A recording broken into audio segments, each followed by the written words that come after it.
তারা পৃথিবীতে কিভাবে পদদলিত হয়েছে, আল্লাহর গজবে পরিণত হয়েছে। ফাসিরু ফিল আরদ ফানজুরু কাইফা কানা আকিবাতুল মুকাজ্জিবিন, সেটা তোমরা দেখো। বলা গেছে এটা কি করে, আওয়ামী লীগ করে না, এটা জামাত করে, চাকরি হবে না, নট হয়ে গেছে।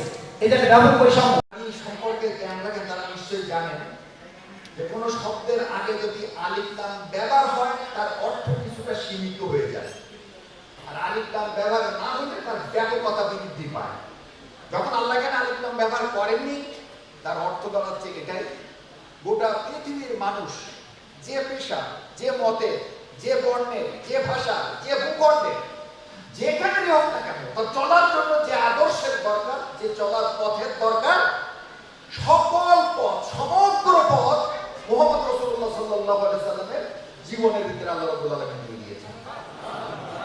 তো হচ্ছে এটি যে সকলের জন্য চলার যে পথ দরকার, পন্থা দরকার, সব মুহাম্মদ 1400 বছর আগের কোন এক তাবুতে আসা লোক আবার তার নিরক্ষর দাবি করবেন, আর পাশাপাশি সমাজের মাথা চাড়া দিয়ে সমস্ত সংকটগুলো মানুষদেরকে সমস্যায় ফেলিয়ে রাখবে, নিঃশব্দে সেই লোককে কোনোদিন রহমতের জন্য রহমত হিসাবে বলার স্পষ্ট ঘটনার মধ্য দিয়েই এই কথাটা স্পষ্ট নমুনা আছে যে আল্লাহ রাব্বুল আলামিন এই রাসূলুল্লাহ সাল্লাল্লাহু আলাইহি সাল্লামকে গোটা পৃথিবীর সকল সংকট থেকে মানুষদেরকে মুক্ত করার জন্য যা দরকার সেই দিক নির্দেশনাটি তার দিয়ে তিনি পাঠিয়েছেন।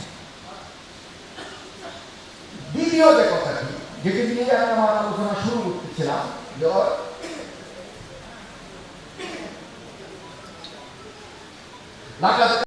বৃক্ষ নষ্ট করবে না এমনকি বলেছেন বনায়নের ব্যাপারে। আজকে প্রধান অতিথি